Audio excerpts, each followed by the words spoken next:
Guys, welcome to my new vlog. आज मैं आ चुका हूँ साइंस सिटी सिर्फ एक चीज के लिए, क्योंकि यहाँ पे आज 15 मई से एक नई चीज खुली है जिसका नाम है me and space science gallery. तो मैं इसी के लिए यहाँ पे आया हूँ। तो मैं आपको दिखाता हूँ यहाँ दिन है इसका। तो मैं यहाँ फर्स्ट डे ही आया हूँ, तो मैं आपको दिखाता हूँ कि अंदर कैसा माहौल है।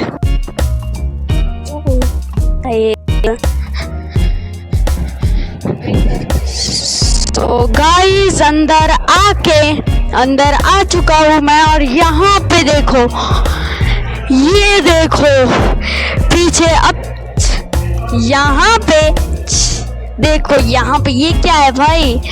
गाइस, यहाँ पे मैं धीरे धीरे ऊपर आ रहा हूँ, और यहाँ पे ये जो astronomy and space science gallery है, यहाँ पे अलग अलग ब्लॉक है। यहाँ पे एक सेकंड में पहले निकल जाता हूँ। हाँ, यहाँ पे अलग अलग ब्लॉक है और अलग अलग गैलरीज है।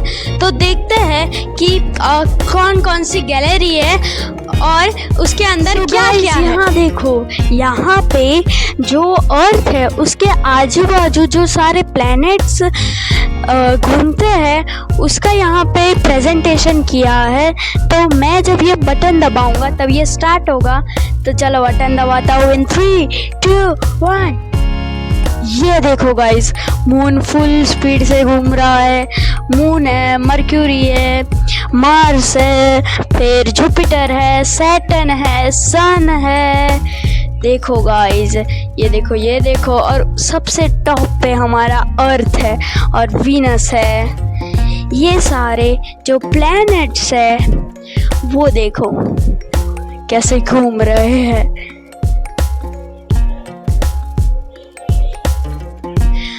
और यहाँ पे बस ये स्टॉप हुआ। तो ये एक छोटा रिप्रेजेंटेशन है कि कैसे जो हम हैं और ये जो अर्थ है तो वो खड़ा है, और उसके आजू बाजू जो सारे प्लैनेट्स घूम रहे हैं उसके बारे में ये किया गया है। तो मेरे को तो ये बहुत इंटरेस्टिंग गाइस, यहाँ पे देखो कि हमने आसमान में लाखों सितारे देखे होंगे, पर हमें कई बार ये जानना होता है कि ये जो सितारे हैं वो बनते कैसे हैं। तो यहाँ पे ये जो है, तो यहाँ पे ये दिखाया गया है। मैं अब यहाँ के जो गाइड है उनसे पूछता हूँ कि ये क्या है। गाइड, तो ये क्या है? ये यहाँ पे हमने लाइफ साइकिल ऑफ स्टार बताया हुआ है कि जहाँ से हमारी शुरुआत, जैसे हम ह्यूमंस की बात करें तो एक बच्चे का जो जन्म होता है, बड़ा होता है, लास्ट एज में पहुँचता है, और उसके बाद उसकी डेथ होती है। तो वो जो हमारी ह्यूमन साइकिल चलती है, वैसे ही हमने यहाँ पे स्टार की लाइफ साइकिल बताई हुई है कि जहाँ से शुरुआत नेबुला से होता है। जैसे जैसे बड़ा होता जाएगा स्टार, उसके बाद उसको हम क्लासिफिकेशन करेंगे, और जब जैसे जैसे आगे जाएगा तो अपने लास्ट एंड में जो वो बनता है वो ब्लैक होल बनता है, ब्लैक ड्वार्फ बनता है। तो उस हिसाब से हमने यहाँ पे life cycle of star design किया हुआ है। जी हाँ गाइस, तो यहाँ पे ये जो आप देख रहे हो, जैसे कि ये नेबुला है, फिर ये येलो सुपर जायंट है, फिर रेड जायंट है, रेड सुपर जायंट है। तो ये सब, ये पूरा जो है वो एक स्टार की लाइफ साइकिल है। यहाँ से मानो कि ये यहाँ पे जो स्टार है उसकी स्टार्ट टू एंड जर्नी बताई गई है, इन शॉर्ट में मैं कहूँ तो। चलो बढ़ते हैं आगे। गाइस, हम जो यहाँ पे पृथ्वी पे जो एटमॉस्फेयर है वो नॉर्मल है, पर जो एस्ट्रोनॉट जो स्पेस में जाते हैं वहाँ पे एटमॉस्फेयर नॉर्मल नहीं होता। तो उनके लिए एक सूट डिज़ाइन किया गया है जिसपे अलग अलग पार्ट्स है। यहाँ पे मैं दिखाता हूँ। जैसे फर्स्ट है सबसे ऊपर हेलमेट, उसके बाद है हेलमेट, और उसके फ्रंट में गोल्ड की लेयर चढ़ाई गई है, क्योंकि कोई हार्म चीज़ जैसे कि किरण और वो सब उस पे टकराए तो वो रिफ्लेक्ट होके जा सके। तो यहाँ पे अब उसके बाद है अपर टोर्सो, और उसके बाद है लोअर टोर्सो, और यहाँ पे है बूट्स उनके, और यहाँ पे है जो हमारे पास तो यहाँ पे ऑक्सीजन, फिर पानी और फूड सब है, पर उनके पास वो सब स्पेस पे कहाँ अवेलेबल होगा।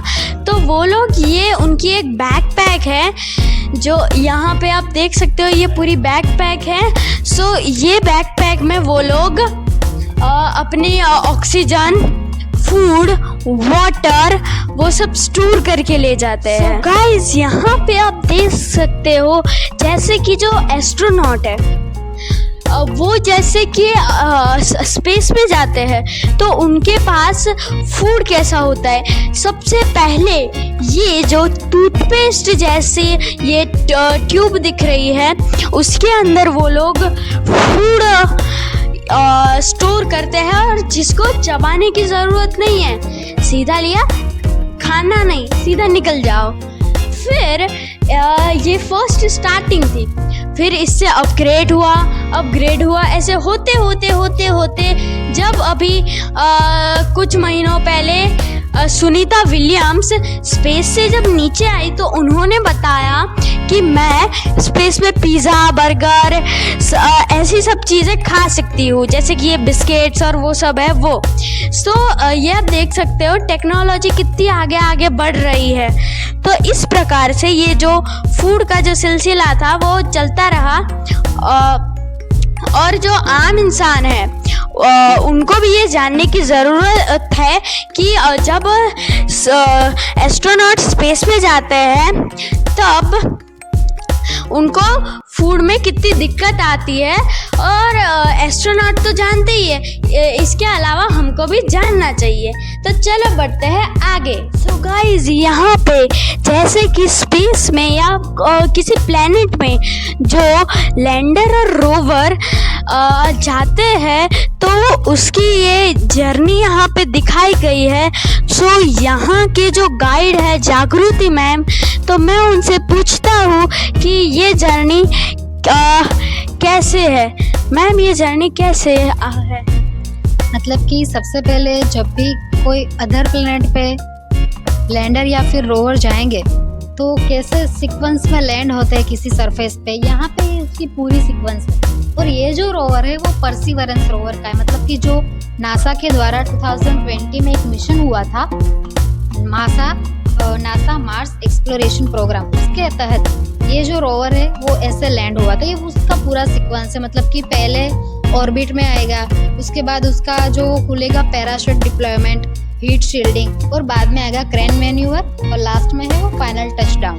और इसका नाम है परसिवरेंस रोवर, और वो जहाँ पे लैंड हुआ था उसका नाम है, वो क्रेटर है, उसका नाम है जेसेरो क्रेटर। और ये ड्रोन टाइप हेलीकॉप्टर भी है जो वहाँ पे मिनरलोजी, एटमॉस्फेयर सभी का स्टडी करता है। सो गाइस यहाँ पे जैसे कि आपने जाना ये पूरी एक टाइप की साइकिल है।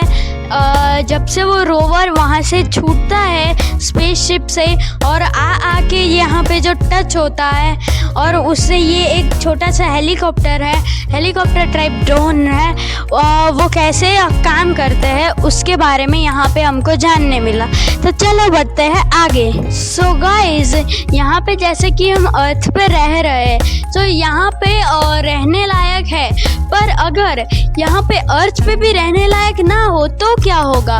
तो हमारे जो साइंटिस्ट हैं उन्होंने फाइंड किया है कि जो मंगल ग्रह है वहाँ पे रहना संभव है। तो उसका एक छोटा सा फ्यूचर प्रोजेक्ट है, तो मैं जागृति मैम से रिक्वेस्ट करूँगा कि वो हमें समझाए।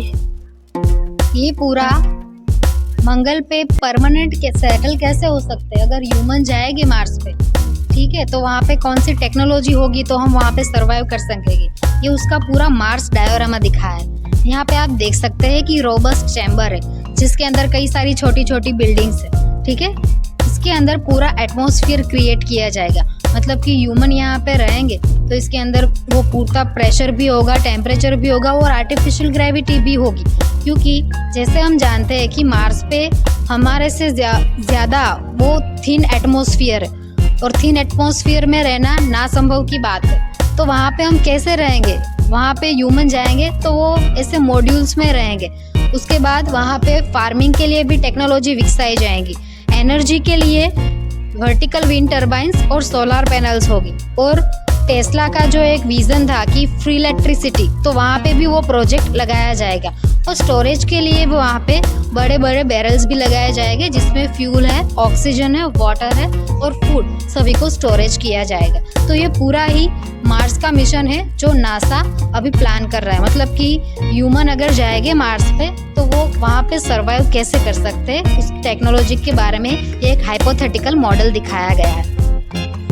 जी हाँ गाइस, तो यहाँ पे एक छोटा सा मॉडल है। तो जैसे कि हमने समझा जागृति मैम से कि कैसे ये पूरा जो नासा है वो ये प्रोग्राम करने का सोच रहा है। यहाँ पे मैं astronomy and space science gallery से बाहर निकल चुका हूँ और यहाँ पे मेरे को बहुत सारी चीज़ें जानने मिली साइंस के बारे में, जैसे कि कौन कौन से मिशन हुए हैं, एस्ट्रोनॉट के बारे में भी, और फ्यूचर में जो जो मिशन होने वाले हैं स्पेस में उनके बारे में मुझे बहुत सारा जानने को मिला साइंस के बारे में। सो ये गैलरी में जाके मेरे को मज़ा ही आ गया। मेरे को है ना जैसे कि बहुत सारी जानकारी मिली है। सो अभी मैं जा रहा हूँ घर। मेरे को यहाँ पे मज़ा भी आया। तो मिलते हैं नेक्स्ट व्लॉग में, तब तक के लिए बाय बाय।